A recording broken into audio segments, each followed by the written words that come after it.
বন্ধুরা, আমরা হয়তো সব কিছু নিয়ে কথা বলছি, কিন্তু টেক্কা নিয়ে কথা বলছি না। টেক্কা যেহেতু দুর্গাপুজোর রিলিজ, তাই আমরা এখন একটু টেক্কা নিয়ে কথা বলবো। বন্ধুরা, প্রথমত বলবো, বক্স অফিস কিংয়ের বক্স অফিসের রাজত্ব আরও কত বাড়তে পারে। টেক্কা দিয়ে কি দেবদার রাজত্ব আরও বড় হবে, আরও বড় ধামাকা করবে? তো বন্ধুরা, অলরেডি বুম্বাদার ছবিটাও দুর্গাপুজোয় আসছে, কোনো চিন্তা নেই। দেবী চৌধুরানী দুর্গাপুজোয় কি আসছে? সম্ভবত না, কারণ বুম্বাদা ভার্সাস বুম্বাদা হবে না। তাই দেবী চৌধুরানী কিন্তু দুর্গাপুজো আসছেন, রাহুলদার ছবিটাই আসবে। তো রাহুলদার ছবিটা আসবে এমনটা খবর তো আগে থেকে হয়ে গেছে। অবভিয়াসলি ওই ছবিটা নিয়ে একটা এক্সপেকটেশন মানুষের থাকবে বা একটা এক্সাইটমেন্ট থাকবে। অলরেডি এত ঝামেলা হয়েছে, সেটা নিয়েও একটা বাওয়াল চলবে। কিন্তু এটা মানতেই হবে যে দেবদার টেক্কা আসছে। আর এর সঙ্গে সঙ্গে কী কী ছবি আসছে যদি আমি দেখি, বহুরূপী আসছে, এগেন শিবপ্রসাদ নন্দীদারের ছবি, এবং রক্তবীজের সাকসেসফুল, তারা একটা সাকসেসফুল ছবি যে ডেলিভার করবে আবারও, সেটা মনে হচ্ছে। দেখা যাক দুর্গাপুজোয় কীরকম কী চলে না চলে। তবে এটা সত্য কথা যে দেবদার হোল্ড কিন্তু বাংলা মার্কেটে বা বাংলা বক্স অফিসে আলাদাই। তাই আগের বছর বাঘা যতীন 6.5 কোটি টাকার বক্স অফিস কালেকশন করে, 3 কোটি টাকা জাস্ট ফার্স্ট উইক না, মাত্র 5-6 দিনের জাস্ট কালেকশন ছিল, অফিসিয়ালি আনন্দবাজার জানায়। এবং বাকিদের মতো তো আমি বলতে পারবো না যে সব জায়গাকে দেবদা কিনে নিয়েছে, তাহলে তো বলতেই হবে যে ওনার কেনার মতনও প্রচুর টাকা আছে, বাকিদের নেই। মানে ওনার কেনার টাকাটা অন্তত বক্স অফিস থেকে উঠে আসছে, যে পুরো মিডিয়া থেকে শুরু করে সব কিছুকে উনি কিনে নিচ্ছেন। যাই হোক, আমি এইসব ট্রোল মিমের জায়গায় যেতে চাই না, তবে এটাই বলতে চাই যে দেবদা এখন ভয়ানক একটা জায়গায় রয়েছেন, ভয়ানক একটা জায়গা। মানে ওনার সেই সাঁঝবাতি থেকেই সাকসেস রেশিওটা শুরু হয়েছে, 9টা ছবি টানা হিট দিয়েছেন। টেক্কা দিয়ে কি উনি আরও হিট দিতে পারবেন?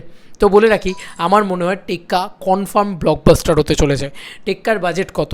অনেকে আমাকে এটা বারবার জিজ্ঞেস করে। টেক্কার বাজেট কিন্তু অন অ্যান অ্যাভারেজ ধরে রাখো 1.5 থেকে 2 কোটি টাকা। মানে এই ছবিটা আবারও একটা কাছের মানুষের মতন ছোট্ট বাজেটের বানানো একটা ছবি। তো একদম ছোট্ট বাজেটে আমি 1.5 থেকে 2 কোটি টাকা অন আজামশন বললাম। দেখো, অফিসিয়াল মানে বাজেট অফিসিয়ালি দেবদা ছাড়া কেউ বলতে পারবে না, বা অফিসিয়ালি এই ছবির প্রডিউসার মহল ছাড়া কেউ বলতে পারবে না। কিন্তু ইনসাইডার থেকে কিছু শোনা যায়, তো তাই সেখান থেকেই বলছে এই ছবিটা কিন্তু খুব কম বাজেটে বানানো, একটা খুব স্বল্প বাজেটে বানানোর একটা ছবি। এবং তারপরেও এই ছবির ভিতরে কিন্তু অ্যাকশন রয়েছে, মাস মোমেন্টস রয়েছে, প্রচুর মানে তামঝাম রয়েছে, ঠিক আছে, ছবির ভিতরে। Sorry for notification. তো যাই হোক, বিষয়টা হচ্ছে যে এই এত তামঝাম জিনিসপত্র রয়েছে। তো এনএসজি কমান্ডোর সাথে একটা অ্যাকশন সিকোয়েন্স রয়েছে, তাছাড়াও কিছু অ্যাকশনস রয়েছে, পুরোটা একটা চেজ ব্যাপার স্যাপারও রয়েছে, ঠিক আছে। দেবদা ফাটাফাটি অভিনয় করেছে এই ছবির ভিতরে। আমি এটুকু বলতে পারি যে দেবদাকে যারা দেখেছো আফটার বুনোহাস, অনেকেই বলে যে কাছের মানুষ দেবদার বেস্ট পারফরমেন্স আফটার বুনোহাস। তো এই কাছের মানুষ বুনোহাস সব কিছু ভুলে যাবে টেক্কা দেখলে, এইটুকু বলতে পারি তোমাদেরকে, যে টেক্কা সৃজিত মুখার্জির জীবনের শ্রেষ্ঠ সিনেমা হতে চলেছে। এইটা দেবদা নিজে বলে গিয়েছে যে দেবদা সৃজিত মুখার্জির জীবনের শ্রেষ্ঠ সিনেমা হিসেবে দেখছে। গল্প প্রচণ্ড ভালো, আর দেবদা খারাপ সিনেমা করে না। আর দুর্গাপুজো, সৃজিত মুখার্জি 100% ট্র্যাক রেকর্ড, দেবদা তার সঙ্গে দেবদারও কিন্তু অলমোস্ট 100% ট্র্যাক রেকর্ড বলা যেতে পারে দুর্গাপুজোয়। কারণ দুর্গাপুজোয় দেবদা খুব একটা ফ্লপ দেয় না, ন্যাচারালি দু একটা আছে অবভিয়াসলি, যেরকম লাইক পাসওয়ার্ড, লাইক যোদ্ধা, এগুলো রয়েছে। আবার ককপিটও রয়েছে, যেটা ফাটিয়ে বিজনেস করেছিল সেই সময় দুর্গাপুজোয়। এছাড়াও দুর্গাপুজো মানেই শুধু তোমারই জন্য বলো, বাকি যে ছবিগুলো দেবদা আছে, দেবদা পাঠিয়ে দেয় ভাই। দুর্গাপুজো মানে দেবদা, আর দেবদা মানেই ব্লকবাস্টার, এটা আমরা বলতেই পারি কোথাও গিয়ে। এবং দুর্গাপুজোটা দেবদার টাইমিং। তো দুর্গাপুজো, সৃজিত মুখার্জি, মানে এই প্যান্ডেলের গানটা বাজলেই না কেমন মনে হয় একটা সৃজিত মুখার্জির ছবি দেখে আসি, এটা কিন্তু হয় ভাই।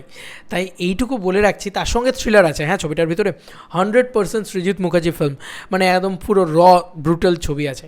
তো কোথাও গিয়ে মানে একদম কনফার্মড এই ছবিটা 100% ব্লকবাস্টার হতে চলেছে। মানে এই ছবিটাও বাজেট কম থাকা সত্ত্বেও এই ছবিটা কালেকশন করতে চলেছে near about 4 CR to 6 CR minimum, maximum গেলে 8 CR অবধি, ঠিক আছে, এই ছবিটার কালেকশন যেতে পারে।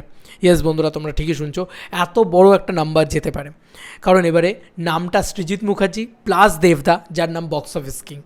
দেবদা বাংলার বক্স অফিস কিং, আর দেবদার ক্রেজ এরা এখন এত মারাত্মক হয়ে গেছে, বলে না যে ওই হিট দিতে লোকের ভিতরেও একটা ইয়ে হয়ে গেছে যে ভাই এই ছেলেটার ছবি দেখতে যেতে হবে। এত অনেস্ট, এত ভালো ছেলে যে সবাই দেখতে যায় দেবদার সিনেমা। আগের বারে তো আমার মনে আছে রাত্রি 3টের সময় প্রিয়া সিনেমা হলে হাউসফুল, ভাই সাহেব রাত্রি 1:30টার সময় হাউসফুল বাঘাযতীন, শো বাড়িয়েই যাচ্ছে প্রিয়া, মানে এরকম জিনিসপত্র হয়েছিল আর কি বাঘাযতীনের সময়, আমার মনে আছে। তো বাঘাযতীনই যদি ওটা করতে পারে, এবার তো স্টার ডিরেক্টর গোটা কলকাতা গিলে খাবে। তার সাথে গ্রামে গঞ্জে মফস্বলে তো দেবদার আলাদাই পাওয়ার, সেটাও দেবদার নিয়ে নেবে। তো কোথাও গিয়ে টেক্কা কিন্তু মানে একদম চোখটা বন্ধ করে ব্লকবাস্টার হতে চলেছে। এরপরে যদি সৃজিত মুখার্জির সিনেমা কিন্তু রিসেন্ট টাইমসে পজিটিভ রিভিউ পাইনি, কিন্তু আমি গ্যারেন্টি বলতে পারি দেবদা যেহেতু কাজ করছে সৃজিত মুখার্জির সাথে, তো বেস্ট অফ বেস্ট স্ক্রিপ্টের সাথেই কিন্তু সৃজিত মুখার্জির সাথে কাজ করবে দেবদা খারাপ স্ক্রিপ্টে সৃজিত মুখার্জির সাথে কাজ করবে না।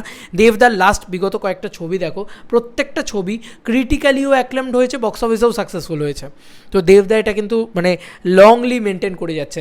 ন্যাচারাল স্টার নানির কথা বলি না আমরা, যে নানির কিন্তু সব ছবি দেখো কি সুন্দর ব্যবসা করে, আবার করে সাউথের সাথে তুলনা করেই বলছি আমি ধানুষের সাথে তুলনা করে বলতে পারি, ঠিক সেমভাবে কিন্তু দেবদা, তো এইটা কিন্তু দেবদা করছে যে ভাই আমার ছবি লোকে প্রশংসাও করছে, লাইক প্রধানের কথা যদি বলি, প্রশংসাও করছে লোকে, আবার অ্যাট দ্য সেম টাইম বিজনেসও ফাটিয়ে করছে।